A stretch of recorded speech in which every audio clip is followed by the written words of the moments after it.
quick little note, you can actually speed this video up if you're watching it on YouTube proper by clicking on the little gear icon down here in the bottom and adjusting the speed.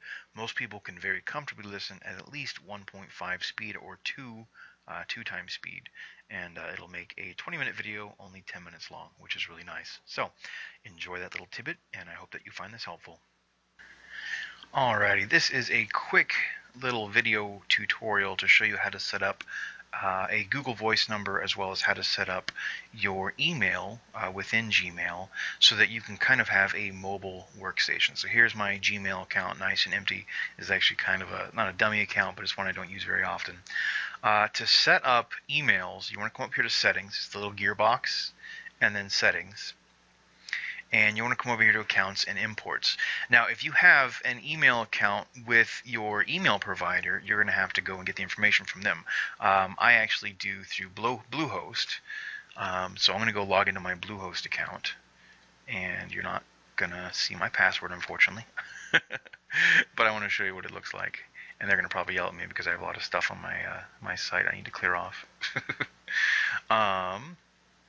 Alright, so I'm going to come in here, I'm going to look at my email accounts, and here they are. So any one of these, if I wanted to, I could wind up having go to my Gmail account. One that I often use is, we'll use this one, hello.localleadertv.com. This is Local Leader TV is a website we use for getting people promoted locally as an expert. So you'll come in here and choose a section that says configure email client. So this is going to give you your big issues here, right? And so it's going to say here's the secure settings and the non-secure settings. Generally speaking, you want to go with secure settings. However, that's not always possible, just depending upon how Google is feeling that day. So I'm going to pull this down over here so I can see my numbers. And then we're going to come back over here, and we are going to check mail using POP3. So we're going to check a mail that we own. Here's the POP3 stuff. So add a POP3 mail account. We're going to call it hello@localleader.tv. Next step is this. My username supposedly is hello@localleadertv.com. Now, I've actually seen this sometimes not work, and what they really want to see is hello and then the plus sign and then whatever the website is. So hello plus localleadertv.com, but we'll try it this way. So there you can actually see another site that I've already set up, and it's in the same format. In fact, I'm just going to go ahead and do that. So get rid of the @ sign and make it a plus. And then you put in your password here, and I got to remember what that password is. It's been a while. And then the incoming server is a POP3, and it is box836@bluehost.com. If you're not hosting with Bluehost, of course, yours will be different. Sometimes it'll look more like this down here, so mail.yourwebsite.com or .whatever it happens to be. And then the port number is, for the POP3, is 995. And I would uncheck this, leave a copy on the server, because eventually your server will just get full, and then they'll have issues with it. Always use secure connection. This one is actually requesting it. This is the secure SSL connection. Label them from wherever it is, and if you can archive incoming messages, if you just want to collect them but then not keep them. So we're going to add account, and Google's going to test it, and we're going to see what we can do. Hey, look at that. You can now retrieve mail from this account, and now it's going to prompt you, would you also like to be able to send mail? And I'll say, yes, I would love to be able to send mail. And how do I want it to show up? Justin West, hello, Local Leader TV. Treat this as an alias. Leave that checked. It just has to do with how Google does stuff. Click next step. And now you have to enter in your SMTP information, or your outgoing information. Simple Mail Transfer Protocol is what that stands for. So our SMTP again is box836@bluehost.com. The port is 465. My username again is hello plus localleader.tv, and my password again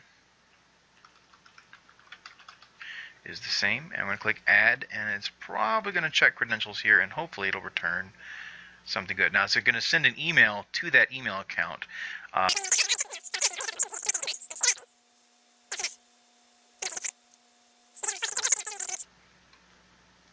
Aha! It went to updates, confirm sending as, And we're going to go ahead and confirm this. And just like that, it's done. And I can now send and receive from that account. Now, you'll still want to do a couple more things to set this up. I would come back up here to settings, that little gear, and then settings, and back to accounts and imports. And what you can actually do now, if you want, is you can actually make this email, and you can have 15 emails in here, but you can have one of them be your default email. So right now, my default email is hundredscustomers@gmail.com, which is, of course, our business name. We just secured the Google name for that.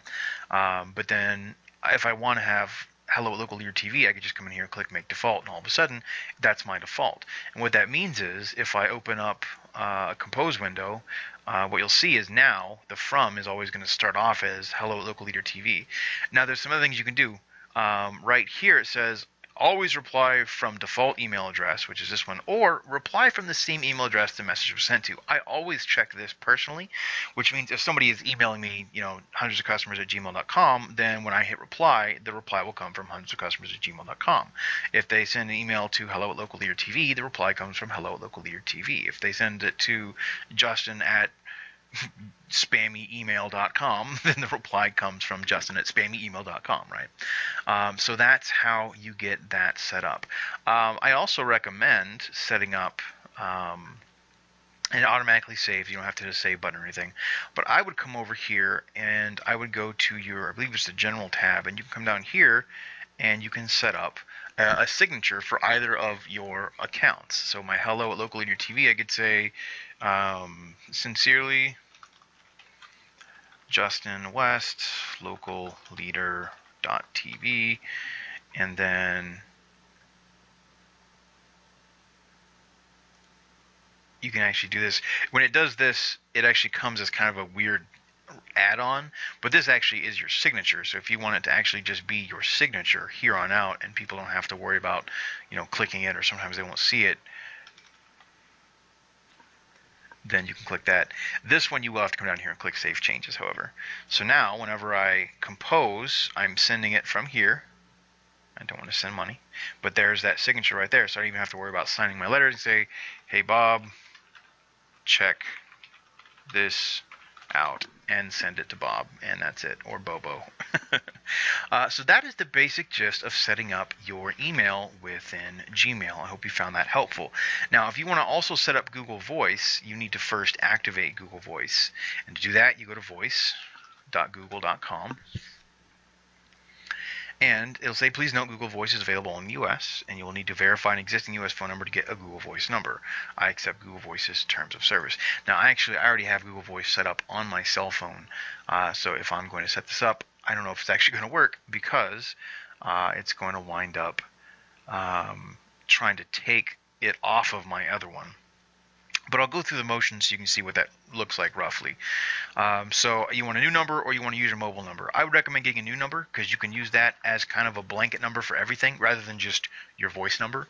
You can use this online. And the neat thing is Google Numbers can ring all your different numbers, right? So you can have your cell phone, your office phone, your work phone, your home phone. You can have them all set up if you want. If you have 5 guys in the field and you want to be able to reach at least one of them whenever, you can have all 5 guys set up at one Google Voice number, call that number, and whoever answers first answers. So it's actually a really cool kind of a feature, and you can actually make calls and send and receive calls from inside of Google. So you'd say, I want a new number, and you'd pick your number, and you'd call it, whatever you want to call it here. We'll just pick... I got to verify my number. So I'm going to jump out of this. I'm going to actually go into my proper account, and I'll be right back.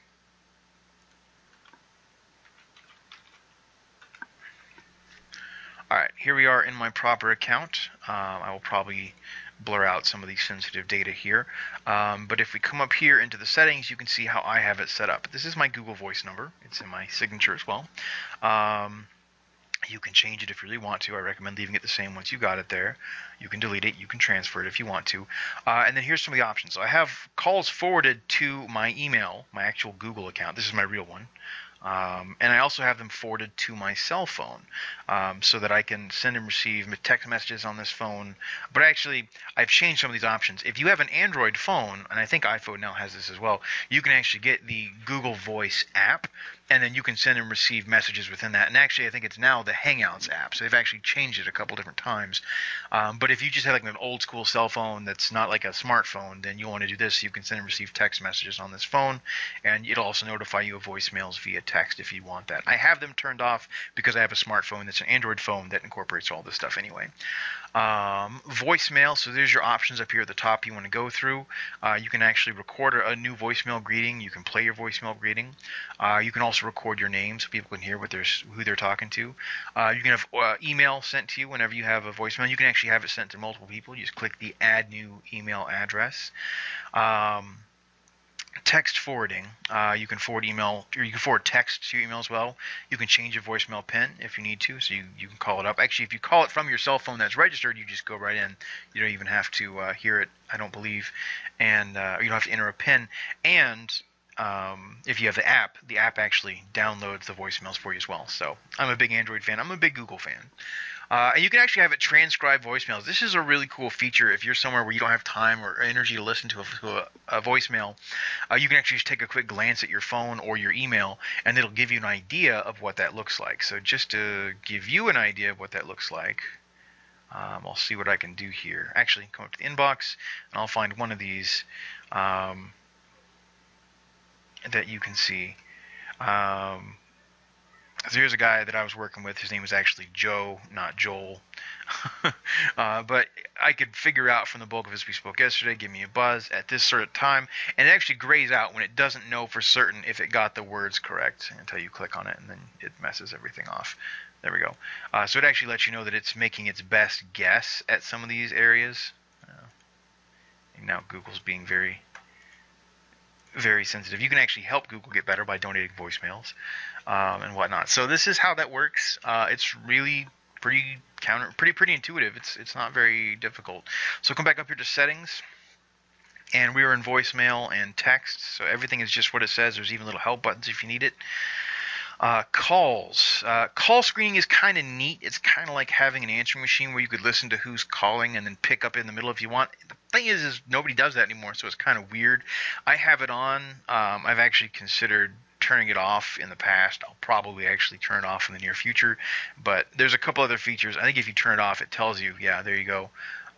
Callers will be connected to any forwarding phone that picks up and may end up leaving a voicemail on your phone rather than on Google Voice.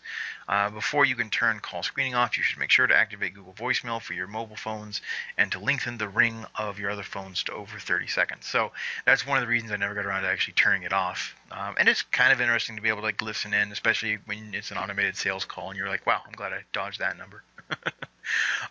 What they'll hear when they call is they'll say something along the lines of, you've reached Justin West. Please state your name and I will try to connect you. And it's usually this girl's voice, not my voice, but and then they'll state their name. Most people are really confused by that prompt. So you'll get this is and it'll cut them off because it only records like 4 or 5 seconds. But incoming call, you can display your Google Voice number if you want to know this is a call coming to your Google Voice number, or you can just display the caller's number, which is my preference.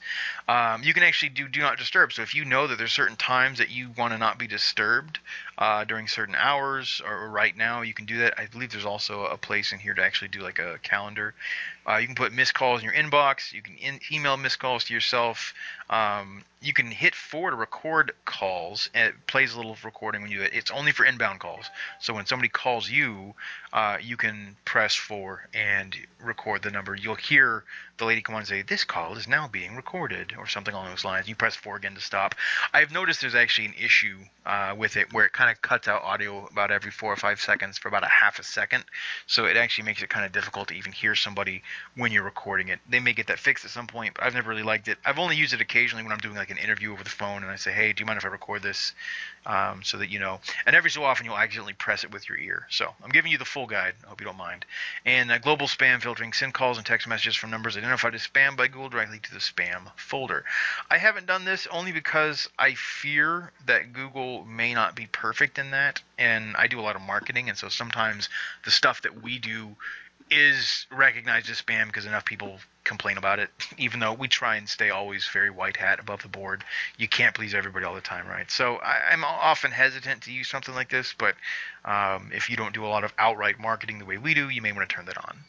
Groups and circles allows you to kind of put people in different groups. I don't use this, but you can customize basically how callers are treated based on which group or circle they belong to, which is really kind of cool. So you can set up rules that apply only to certain people in your address book or what have you, which is kind of cool. Who they go to, what they hear, etc.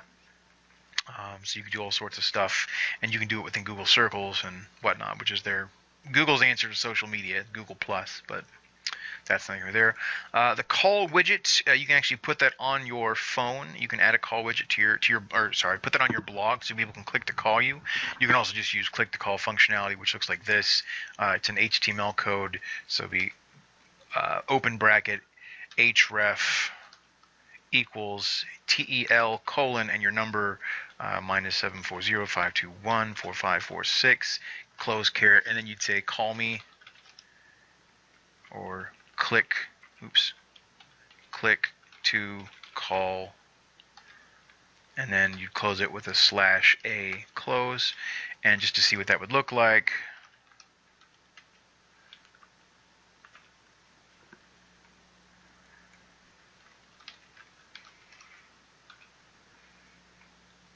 we can go to this right here. This is just a live HTML editor.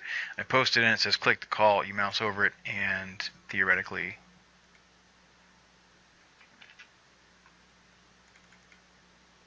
it works. Oh shoot, href equals, that's it. So you can have click to call functionality on your website, which is pretty cool.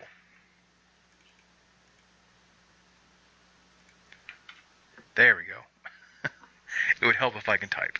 So a space href equals, and then tel, which tells it's telephone, and then a colon, and then your number. And you put all this in this little caret here, and you have click to call. And if I click to call, it actually will pop up a window if you're on a cell phone to make that call, or if they have a widget installed, it's a Google Dialer, but I have it turned off right now. So that's how you do that. Anyway, coming back here. Billing, if you do long distance, you can add billing. You can just put money on your accounts. Long distance calls in the United States are free, which is pretty cool. So you can actually make calls directly from your laptop, if you're on your laptop, and then basic account settings as well, where you are, etc. So that is a quick and dirty guide to Google Voice, as well as setting up your email.